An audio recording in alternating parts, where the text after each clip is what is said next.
Um sujeito com roupas gastas, a barba por fazer, e um olhar exausto adentrou o supermercado, guiando um menino pequeno pela mão. O garoto parecia resfriado, com os olhos avermelhados e um suor gelado na testa. O homem dirigiu-se à área da padaria e pediu um copo com água. A gerente sequer ergueu o rosto. Isso aqui não é casa de caridade. Dá-o fora, disse Carla, sem desviar os olhos do celular. O menino tossiu. As pessoas ao redor começaram a demonstrar incômodo. Uma cliente resmungou. Desde quando isso aqui virou albergue? Carla se aproximou, observando a criança com evidente repulsa. Vai procurar o que fazer na rua. Seu pai é um pé rapado. Ela deu um empurrão no ombro do homem. Ele se desequilibrou e caiu, puxando o filho junto. O menino bateu a cabeça na quina de uma gôndola e o choro irrompeu. Ninguém ofereceu ajuda. Alguns riram. Outros desviaram o olhar. A faxineira, uma mulher simples de uniforme azul e tênis surrados, surgiu correndo de trás do balcão. "Moço, essa criança está queimando em febre!" disse Helena, ajoelhada ao lado deles. Ela tirou uma garrafa de água de sua bolsa, pegou o paninho que usava para limpar as superfícies e umedeceu a testa do menino. Carla avançou 2 passos e berrou. "Encosta a mão nesse pedinte de novo e você vai para o olho da rua. Vai escolher o chão do mercado ou o lixo com ele." Helena não deu resposta. Permaneceu ali, tentando acalmar a criança. "Ele é só um menino", sussurrou. O homem a encarou pela primeira vez. Não falou nada. Apenas a observou. Helena tirou do bolso um pacote de biscoitos que guardava. Partiu um pedaço e ofereceu ao garoto. Ele parou de chorar por um momento. A gerente gargalhou, apontando para ela. "Vejam só, querendo bancar a heroína, vão rir de você do mesmo jeito que riram de mim quando comecei aqui. Ninguém vai se lembrar do que você fez." De repente, o homem segurou a mão de Helena com firmeza e disse uma única frase. "Eu não vou esquecer." O sorriso de Carla desapareceu do seu rosto. Helena foi convocada à sala da gerência. Sentou-se em silêncio, o nervosismo ainda presente. Carla estava de pé, de braços cruzados, ao lado do segurança Ricardo. "Eu te avisei, você foi alertada", Carla dizia, andando de um lado para o outro. Helena se manteve serena. "Eu apenas ajudei uma criança. O menino estava com febre." Carla deu um passo à frente. "E agora você virou médica, você limpa o chão. O seu lugar é com a vassoura. Nada além disso." Helena se levantou. "O meu lugar é ao lado de quem precisa de uma mão. A senhora gostando ou não." Carla arregalou os olhos, chocada com a ousadia. "Isso é algum tipo de ameaça?" "Não. É uma certeza." Carla engoliu em seco. Do lado de fora da porta, o homem pobre, Júlio, observava tudo em silêncio. Ninguém notou sua presença. Ele ouviu cada palavra, pegou o filho no colo, caminhou para a saída e desapareceu na rua. No dia seguinte, Helena chegou para o seu turno matinal. Às 6h20, já limpava a área externa, varrendo a calçada. Uma senhora se aproximou. "Bom dia, minha filha. Foi você a moça que ajudou aquele pai com o filho ontem?" Era Dona Célia. Cliente fiel, aposentada, de olhar sempre atento. "Fui eu, sim, senhora. Aquela criança era o filho do Júlio Bittencourt, não era?" Helena franziu o senho. "Quem?" "O dono de toda essa rede de mercados, e de mais umas 20 pela cidade. Eu o vi diversas vezes na televisão. O rosto dele era ele. Só estava diferente, mas era ele." Helena ficou imóvel, sem palavras. Ele se afastou de tudo depois que a esposa faleceu. Sumiu de verdade. Disseram que ele ficou mal da cabeça de tanta tristeza. Mas e se ele não sumiu? E se ele apenas se cansou de tanta falsidade? Aquela possibilidade plantou uma semente de dúvida. No final do dia, ao sair pela porta dos fundos, Helena quase tropeçou. Júlio estava lá, encostado no muro, com o filho no colo. Oi, eu vim agradecer pelo que você fez ontem." ele disse, olhando para o chão. Ninguém nunca tinha parado para olhar para o meu filho daquele jeito. Helena se aproximou lentamente. Eu o vi, como uma criança. Foi só isso. Júlio assentiu. Isso era tudo que eu precisava. Léo, o menino, abraçou Helena pela cintura. Um abraço silencioso, demorado. Júlio sorriu. Posso te fazer um convite? Se for para cuidar dele, eu aceito. Ele sorriu ainda mais. Quero passar o fim de semana com você e com ele, num lugar calmo. Você aceita? Helena hesitou. Permaneceu em silêncio. Pensou no salário apertado, nas contas em atraso, na casa simples com uma goteira na cozinha. Eu aceito. No sábado, Júlio levou Helena e Léo para um sítio afastado. Um lugar simples, mas acolhedor. No quintal, havia um balanço de madeira, árvores frutíferas e um cheiro de mato molhado e café fresco. Lá, ele mesmo preparou a refeição para os três. Sentaram-se a uma mesa pequena, de madeira rústica. Léo desenhava com giz no chão de cimento. Este lugar era da minha mãe, Júlio contou. Era para cá que eu vinha quando a vida me enojava. Aqui ainda existe silêncio. Verdade. Helena ouvia com respeito. Por que você estava naquela situação? Porque o que me faltava não era dinheiro. Era encontrar alguém que olhasse para o meu filho e enxergasse apenas uma criança, e não o herdeiro, nem o sobrenome, só ele. Helena deu um sorriso triste. Eu te entendo. Eu também perdi alguém. Um filho? Ela assentiu. Ficou muda por um instante. Com 4 anos, pneumonia, eu esfregava o piso do hospital enquanto ele se apagava no quarto ao lado, sem ninguém. Não me deram permissão para entrar. Júlio fechou os olhos. Desde aquele dia, eu prometi a mim mesma que não deixaria mais nenhuma criança sofrer sozinha. Ela completou. Léo se aproximou com um desenho nas mãos. Tia Helena. Era um rabisco, mas era possível identificar. Uma mulher segurando a mão de um homem e de uma criança. Os três sorrindo. Somos nós? Léo assentiu. Júlio abaixou a cabeça. Você não quer ser a mãe dele, não é? Você já é. Na segunda-feira, Júlio retornou ao mercado. Entrou pela porta da frente, bem vestido, de terno alinhado, cabelo cortado e um relógio caro no pulso. 3 seguranças o acompanhavam. Carla correu, aflita. Senhor Júlio! Que surpresa agradável! Não sabíamos da sua visita hoje. Ele a encarou fixamente. Você não sabia porque eu passei por você, e você me mandou para o lixo. O ambiente do mercado congelou. Funcionários pararam o que faziam. Clientes observavam em silêncio. Carla sorriu, tentando amenizar a situação. Aquilo foi só um mal-entendido. Júlio ergueu um dedo. Chega, sem mais desculpas. Ele caminhou até Helena, que estava de cabeça baixa no fundo do salão limpando o chão. Dona Helena Santos. Ela se ergueu desconcertada. Senhor, eu gostaria de te oferecer um cargo. Cargo? Diretora do novo Instituto Léo Bittencourt, para o acolhimento de crianças em situação de vulnerabilidade. E mais do que isso, quero te apresentar oficialmente como a mulher que vai assumir a figura materna na vida do meu filho. Silêncio total. Carla começou a rir, um riso nervoso. Isso só pode ser uma piada. Você vai trocar isso por mim? Júlio respondeu seco. Eu não estou trocando, estou corrigindo um erro. Todos os olhares se voltaram para Helena. Ela não sabia o que fazer com as mãos.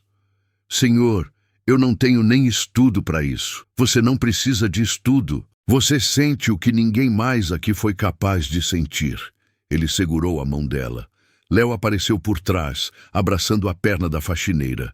A primeira lágrima escorreu pelo rosto de Helena. Dona Célia, que estava entre os clientes, começou a aplaudir. Um por um, os outros a seguiram. Alguns em silêncio, outros com os olhos marejados. Júlio olhou para Carla. Você chegou até aqui. Daqui para frente, o caminho é só para quem tem alma. Ela tentou protestar, mas sua voz se perdeu no meio do som. Helena olhou ao redor assustada. Eu só fiz o que qualquer mãe teria feito. Júlio respondeu, mas foi a única que fez. Na manhã seguinte, os corredores do supermercado estavam mais quietos do que o normal. Não era um silêncio pacífico, era um silêncio carregado de tensão, curiosidade e desconfiança. Helena agora usava um crachá diferente. Não vestia mais o uniforme de faxina, mas uma calça social preta, uma camisa branca simples e tênis limpos, os mesmos de antes, mas lavados com esmero. Por hábito, ainda limpava sua própria mesa, mas agora andava com uma postura mais ereta. Alguns colegas desviavam o olhar, outros cochichavam. Subiu na vida da noite para o dia, sussurrou uma balconista. Essa aí teve sorte, ou usou outras armas, se é que me entende. Respondeu outra com um riso de desprezo. Helena ouvia, fingia não ouvir. Continuava a fazer o que sempre fez. Respeitar o trabalho e cuidar de cada detalhe com dedicação. Mas por dentro, sentia o peso da maldade. Carla, por sua vez, estava com os nervos à flor da pele. Desde o anúncio de Júlio, sentia o chão se abrir sob seus pés. Já não era a figura intocável do lugar. Perdeu o privilégio de gritar. Perdeu o direito de humilhar. Na sala dos fundos, ela digitava freneticamente no celular. Gravou um áudio para uma amiga. Você não faz ideia. O patrão surtou de vez. Disse que essa mulher vai ser a nova mãe do filho dele. Uma faxineira. Tem que ter alguma coisa por trás. É impossível alguém subir assim sem sujar as mãos. No mesmo dia, espalhou o boato de que Helena havia roubado medicamentos da farmácia do mercado. Pediu discretamente que o segurança Ricardo verificasse as câmeras, mas ele nada encontrou. É claro que não vai ter nas câmeras, disse ela com veneno na voz. Essa gente sabe como esconder as coisas. Fez circular entre os funcionários uma história inventada de que Júlio estava sofrendo de um colapso emocional pela morte da esposa. E por isso estava vulnerável e sendo manipulado. Ela se aproveitou da situação, dizia Carla. É óbvio o que ela fez. Usou o menino para se aproximar, ganhar a confiança dele. E agora está com a vida ganha. Alguns começaram a acreditar. Outros fingiam ignorar. Apenas Bruno, o jovem funcionário do estoque, decidiu se aproximar de Helena discretamente. Você está bem? Perguntou ele durante um intervalo. Tô acostumada, ela respondeu. Tô vendo muita gente falando o que não deve. Deixa que falem. A minha verdade não precisa de defesa. No fim de semana, Júlio enviou um motorista para buscar Helena e Léo. Queria passar o sábado no mesmo sítio com eles. Ela aceitou.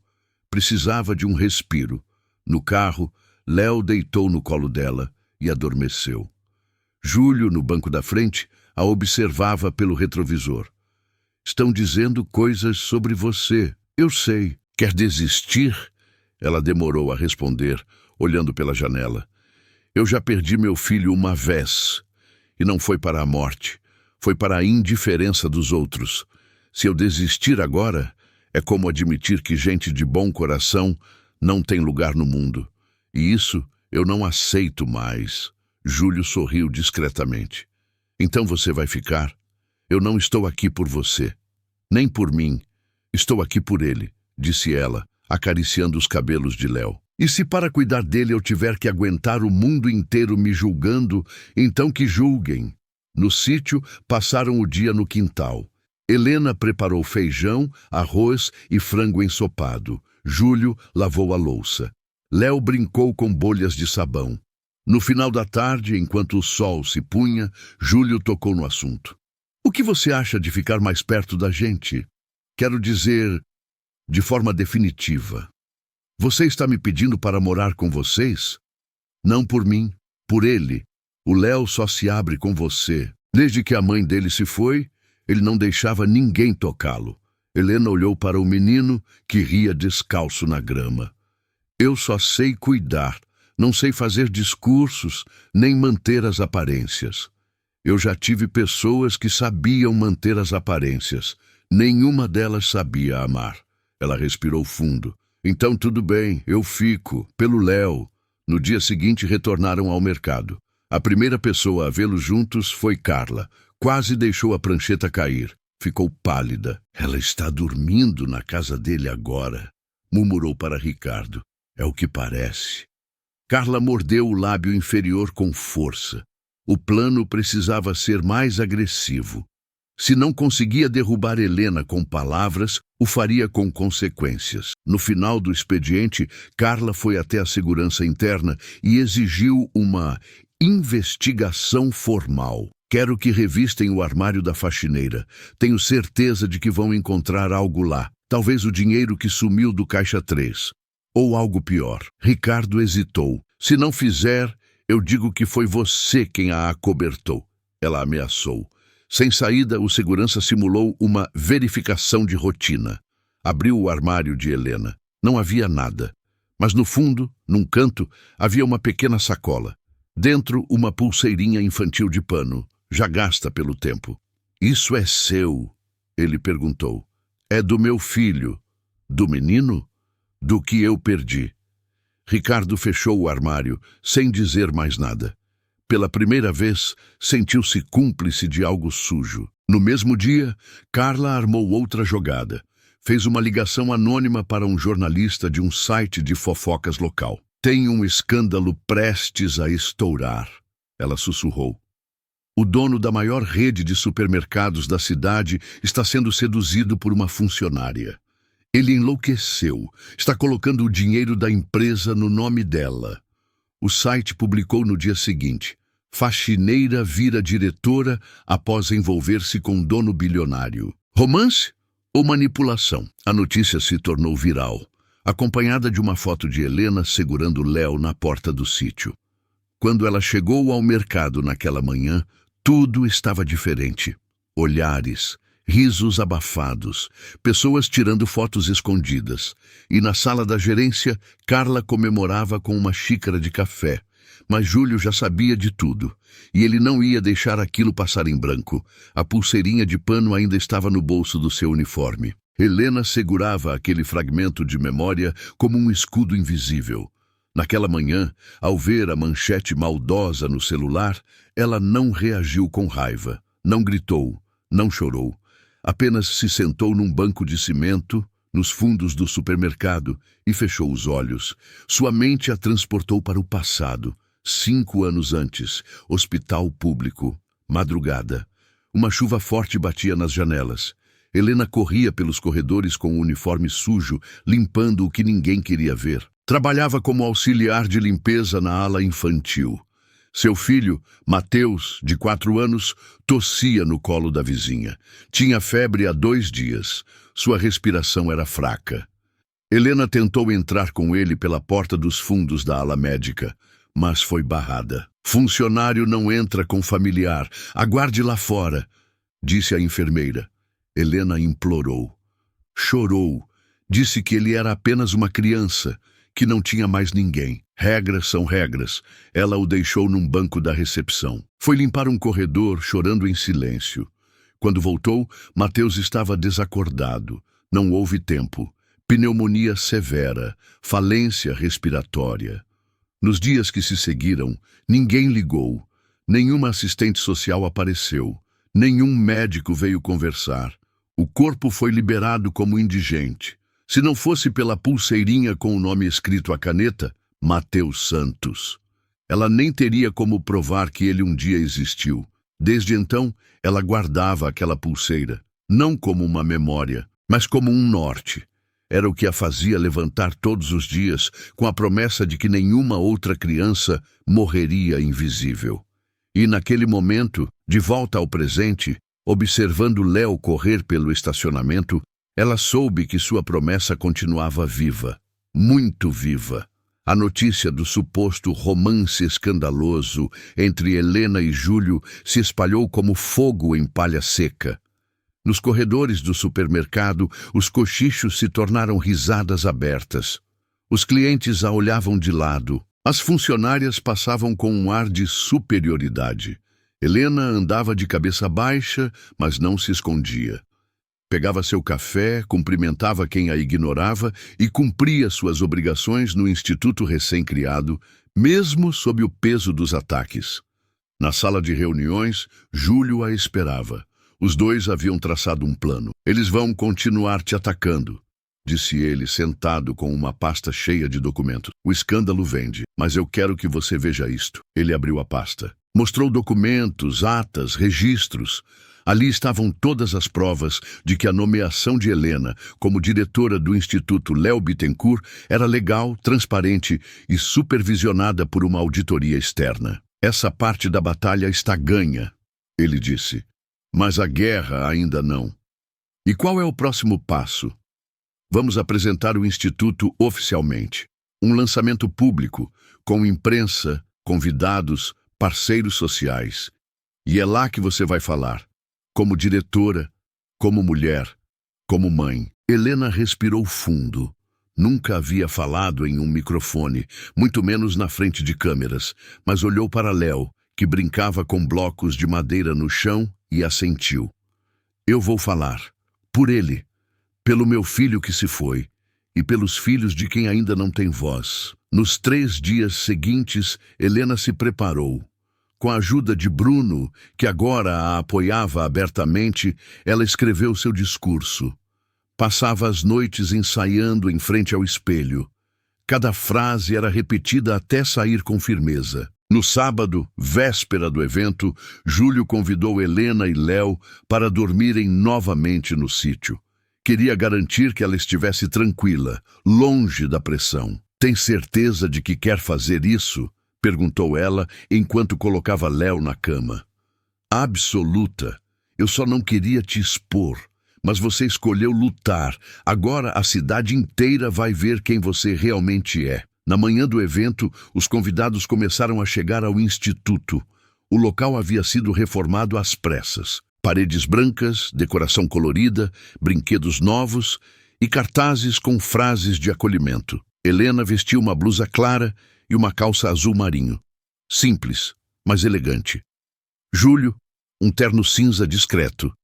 Léo, com uma camisa branca e tênis novo, segurava um bicho de pelúcia. Carla chegou com um grupo de ex-funcionários. Não fora convidada, mas fez questão de comparecer. Quero ver como essa farsa vai acabar, murmurou. Nos bastidores, enquanto se preparava para subir ao palco, Helena recebeu um envelope das mãos de um motoboy. Dentro, uma folha impressa com uma acusação. Vídeo. Diretora de Instituto Filantrópico é flagrada agredindo criança. A imagem era de péssima qualidade. Uma mulher parecida com Helena gritava com uma criança numa creche. O rosto estava borrado, mas o nome Helena Santos aparecia em um canto da tela, inserido digitalmente. Na parte de baixo, um bilhete escrito à mão. Divulgaremos isso às 17h. Ainda dá tempo de desaparecer. Era uma chantagem. Helena olhou para o relógio. 16h42. Ela se sentou em silêncio, segurando o papel com força. As mãos tremiam. Júlio apareceu ao seu lado. O que é isso? Ela mostrou o papel. Ele leu com calma. Falsificação grosseira, disse ele. Montaram isso para te intimidar. E se mesmo assim as pessoas acreditarem? O que você vai fazer? Ela pensou por alguns segundos. Marge, vou subir naquele palco. Mesmo assim, principalmente por isso, às 17h em ponto, a cerimônia começou. A apresentadora chamou Júlio ao palco. Ele falou brevemente sobre o propósito do Instituto. Em seguida, o momento mais esperado. Agora, com vocês, a mulher que inspirou este projeto, que me mostrou que ser mãe é algo que vai muito além do sangue. Senhoras e senhores, com vocês, Helena Santos. Aplausos educados, alguns sinceros, outros irônicos. Helena subiu os degraus lentamente. Chegou ao púlpito. Olhou para o público. Viu rostos conhecidos. Viu Carla de braços cruzados. Viu Bruno com os olhos marejados. E começou. Meu nome é Helena, e antes de qualquer título, eu era a moça da limpeza, a invisível, a mãe. E depois, a mãe que perdeu um filho. A plateia se calou. Eu perdi meu filho nos corredores de um hospital, enquanto eu limpava o chão do outro lado da porta. Me negaram o direito de entrar. Me negaram socorro, mas, acima de tudo, negaram a minha importância. Um murmúrio percorreu o salão. Ninguém esperava por aquilo. Depois daquele dia, eu jurei que nenhuma criança que cruzasse meu caminho se sentiria invisível, nem ignorada, nem sozinha. Por isso, quando vi aquele menino aqui no supermercado, eu não vi pobreza. Eu vi o Mateus, o meu filho. Ela apontou para Léo, que estava no colo de Júlio, sorrindo. E hoje, quando esse menino me chama de tia, de mãe, de qualquer coisa, eu escuto o que nunca mais imaginei que ouviria. A vida me dizendo que ainda vale a pena. Algumas pessoas começaram a aplaudir antes mesmo de ela terminar. A apresentadora se levantou. Outros também se puseram de pé. Mas nos bastidores, Carla assistia a tudo com os dentes cerrados. Isso ainda não acabou, sussurrou. Ela pegou o celular e enviou o vídeo falso para 2 sites de notícias ao mesmo tempo. Publicar agora, escreveu. Mas o que ela não sabia era que Júlio já estava preparado para a próxima jogada. E desta vez, a humilhação não seria silenciosa. Na manhã seguinte ao evento, a manchete se espalhou como uma praga. Escândalo. Vídeo mostra diretora de projeto social em ato de violência. Helena acordou com o celular vibrando sem parar. Mensagens de números desconhecidos, chamadas perdidas, notificações de redes sociais. Ela não precisava abrir para saber. A ameaça havia sido cumprida. Júlio já a esperava na cozinha do sítio, tomando café em silêncio. Léo ainda dormia. Publicaram? Ela perguntou. Publicaram. E foi bom que publicaram. Ele respondeu, olhando o celular com tranquilidade. Agora eles caíram na própria armadilha. Ela não entendeu. Júlio, o que eles divulgaram é grave. Eu vi o vídeo. Vão acabar com a minha reputação. O vídeo é falso. E eu tenho como provar. Ela franziu a testa. Como? Ele se levantou, pegou um tablet e abriu uma gravação. Era o vídeo original, sem edições. A cena mostrava a mesma mulher do vídeo forjado, mas com sua identidade real confirmada. Uma educadora que havia sido demitida em 2018 por maus tratos, chamada Silvana Mendes. A suposta Helena do vídeo não é você, nem sequer era o seu nome. Foi inserido por cima, editado. Mandei minha equipe forense analisar o código de metadados. É uma montagem barata.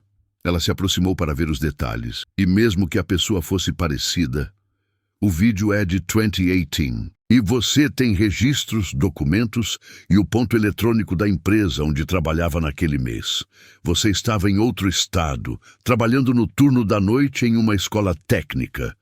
Tudo documentado e assinado. Helena respirou aliviada. E o que vamos fazer? Vamos mostrar a verdade, publicamente, com todas as provas. E não só isso, vamos mostrar de onde veio a mentira e quem a espalhou. Na mesma tarde, Júlio convocou uma coletiva de imprensa para o dia seguinte no próprio instituto. Enviou convites para jornais locais, rádios comunitárias, influenciadores da cidade e representantes de organizações sociais. Se eles querem uma manchete, eu vou dar uma, disse ele. Mas desta vez com nomes, datas e consequências. Carla, ao saber da coletiva, presumiu que era um ato de desespero. Riu com seus aliados. Ele vai subir no palco para pedir desculpas.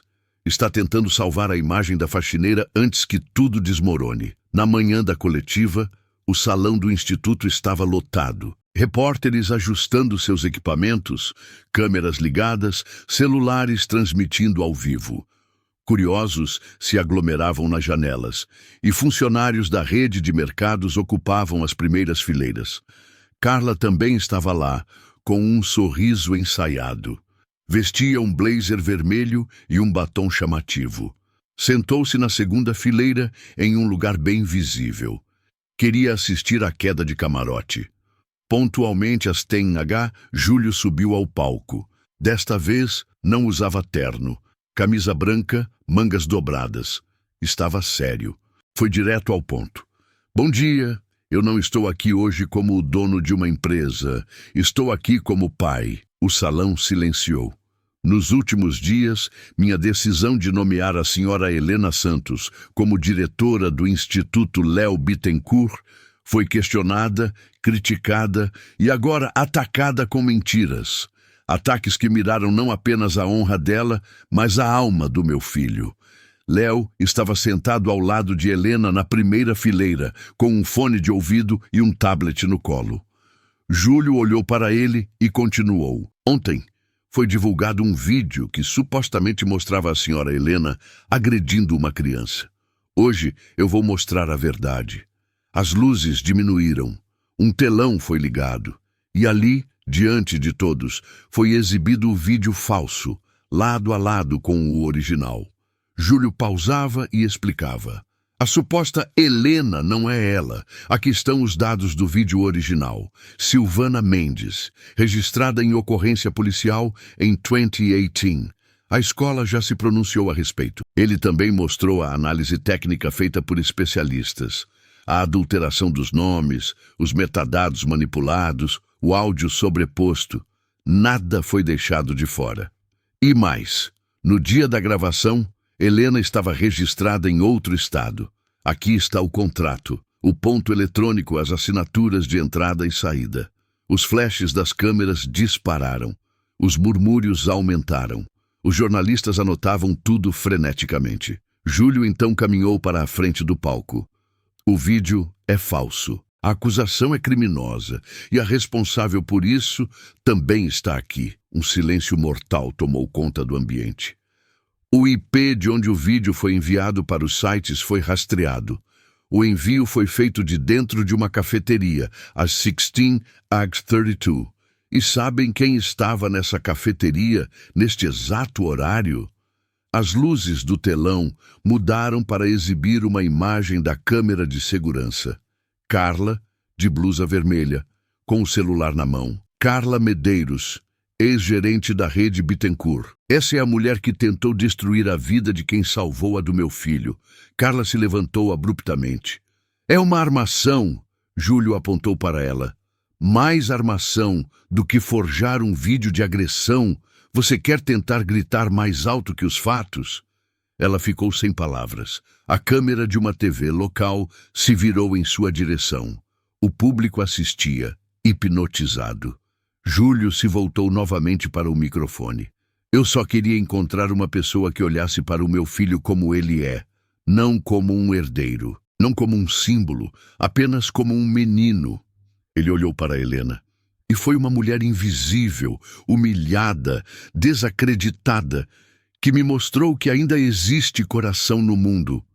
O público se levantou. Aplausos tomaram o salão. Helena permaneceu imóvel, olhando ao redor, sem saber como reagir. Júlio estendeu a mão para ela. Ela hesitou por um instante, depois a segurou. Carla saiu pelos fundos, sozinha, sem receber um único olhar de apoio. E naquele momento, em meio aos aplausos, a verdade havia vencido o julgamento público. Carla correu pelos corredores laterais do instituto, como uma sombra tentando escapar da luz. O blazer vermelho, antes um símbolo da autoridade que ela acreditava possuir, agora parecia um uniforme de vergonha. Na porta lateral, foi alcançada por Ricardo, o segurança que um dia fora seu cúmplice. Carla, a imprensa quer uma declaração sua. Ela se virou, com os olhos arregalados. Diga que não vou falar nada, que isso é perseguição, que o Júlio está obcecado. Eles já sabem do IP, já têm os prints, os áudios, tudo. Não há mais como negar. Ela ficou em silêncio por um segundo. Depois, cuspiu as palavras. Eu segurei as pontas nesse lugar por 10 anos. Ralei para chegar onde cheguei, e agora vem essa faxineira, e em 2 meses vira heroína. Ricardo não respondeu. Apenas a olhou como quem observa a queda de um prédio que ajudou a construir e que agora não pode mais salvar. Enquanto isso, no palco do instituto, Júlio continuava. O que aconteceu hoje não é apenas um ataque a uma mulher inocente. É um ataque à ideia de que pessoas simples podem ter valor. E isso nós não vamos mais aceitar. Ele fez um sinal para Bruno, o funcionário do estoque que agora fazia parte da equipe de apoio do Instituto. Bruno subiu ao palco com uma pasta na mão. Estes são os documentos de desligamento imediato da senhora Carla Medeiros de todos os cargos vinculados à rede Bittencourt. Bruno exibiu os papéis para que todos vissem. Os flashes dispararam. E mais, disse Júlio. Esses mesmos documentos serão enviados ao Ministério Público junto com todas as provas da tentativa de calúnia e difamação para a abertura de um processo formal. Carla reapareceu na porta lateral do salão exatamente nesse momento. Parou. O público a viu. Os jornalistas se viraram. Ela tentou manter a compostura. Eu vou processar vocês. Isso é abuso de poder. Júlio desceu calmamente do palco e caminhou em sua direção. Abuso de poder foi o que você fez quando humilhou uma mãe que só pedia um copo de água para um filho com febre. Abuso de poder foi obrigar funcionários a rirem das suas piadas cruéis. Você não vai processar ninguém. Você vai responder por seus atos. Helena estava de pé no fundo do salão. Não ria, não chorava. Apenas observava. Carla tentou ir embora. Ninguém vai me impedir de sair daqui. Júlio levantou a voz pela primeira vez naquele dia. Na verdade, vai sim. 2 policiais à paisana, que haviam sido convidados como parte da equipe de segurança, se aproximaram dela. Um deles mostrou a identificação e o mandado. Senhora Carla Medeiros, a senhora está sendo intimada a prestar depoimento imediato por tentativa de calúnia, com agravante de falsidade ideológica e manipulação de documento digital para fins de difamação pública. O salão explodiu em murmúrios. Carla empalideceu. Seus joelhos fraquejaram. Isso é um absurdo. Isso foi só um erro. Foi um crime, completou o policial. E agora a senhora vai responder por ele como qualquer cidadã. Enquanto era conduzida para fora, ainda tentando manter alguma dignidade, os olhares que antes a temiam agora eram de desprezo. Alguns registravam a cena com o celular. Outros simplesmente se viravam. Ricardo, o segurança, acompanhou tudo em silêncio. Ao final, virou-se para Helena, que continuava parada perto da porta. Me desculpe por tudo. Ela apenas respondeu. Eu também cheguei a acreditar que ela era intocável, mas ninguém é. A notícia da prisão preventiva de Carla foi manchete em todos os canais locais. Gerente de supermercado é denunciada por falsificação e difamação, diziam os títulos. Mas não era apenas o escândalo que gerava comentários, era o contraste. Do lado de fora do instituto, jornalistas aguardavam Helena. Ela saiu por uma porta lateral, de mãos dadas com Léo. Júlio os acompanhava, mas a deixou ir na frente. Uma repórter se aproximou. Dona Helena, a senhora gostaria de dar uma declaração? Ela parou, olhou para a câmera. Pensou por um segundo. Quando a maldade tenta te apagar, você tem 2 escolhas. Se esconder ou brilhar ainda mais forte. E como a senhora se sente agora? Livre. Pela primeira vez em anos, eu me sinto livre. No mesmo dia, o Instituto Léo Bittencourt começou a receber doações espontâneas. Empresas parceiras se ofereceram para custear alimentação, material escolar e uniformes. E-mails chegaram de outras cidades pedindo para replicar o modelo. A primeira ação oficial do Instituto foi organizada no final daquela semana. Um mutirão de atendimento médico gratuito para mães solo e seus filhos, com médicos voluntários, brinquedos e oficinas. Helena coordenou tudo, sem precisar gritar, sem precisar mandar, apenas com sua presença. Júlio a observava de longe, sentado em um banco, com Léo no colo. Ela se tornou tudo isso em apenas algumas semanas, comentou uma funcionária ao lado dele. Ele respondeu. Ela sempre foi tudo isso. O mundo é que não enxergava. À tarde, enquanto as crianças brincavam, Helena entrou em uma das salas vazias do instituto. No canto, havia uma pequena estante com brinquedos doados. Entre eles, um pote transparente com objetos simbólicos. Ela se aproximou e tirou do bolso a pulseirinha do filho. Ficou olhando para ela por um tempo. Depois, com delicadeza, a colocou dentro do pote, ao lado de uma foto de Léo sorrindo. Era como fechar um ciclo. Como se dissesse: agora, meu filho, você também está seguro aqui. E naquele dia, sem alarde, sem manchetes, o mundo ganhou um lugar um pouco melhor. Na segunda-feira, o Instituto Léo Bittencourt amanheceu diferente. As paredes ainda eram as mesmas. O chão ainda tinha o mesmo cheiro de limpeza, mas o clima havia mudado. Logo cedo, antes do expediente começar, os funcionários do supermercado ao lado, os mesmos que antes ignoravam Helena, riam dela, a olhavam com desdém, estavam todos reunidos no pátio interno. Era uma espécie de cerimônia improvisada. Ninguém havia combinado, mas todos estavam ali. Júlio chegou com Léo no colo, de mãos dadas com Helena. Quando ela passou pelo portão, algo inesperado aconteceu. O jovem Bruno começou a bater palmas, sozinho. 10 segundos depois, o pátio inteiro o acompanhava. Helena parou, surpresa. "O que é isso?" sussurrou. "É respeito", respondeu Júlio.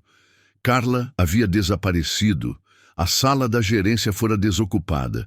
Em seu lugar, a nova coordenadora era uma funcionária antiga, promovida por mérito, com o apoio de Helena. Mas naquela manhã, o foco não eram os cargos, era a gratidão. Dona Célia, a cliente idosa que um dia reconheceu Júlio no mercado, foi até Helena com um presente embrulhado em papel simples. "Não é muito, mas é de coração", Helena abriu. Era um avental novo, costurado à mão. No bolso, bordado com letras tortas, para aquela que nunca desviou o olhar. Ela segurou o presente com força. "Obrigada, Dona Célia, isso vale mais que tudo." Júlio então tomou a frente. Subiu em um caixote de madeira improvisado como palco e falou alto sem microfone.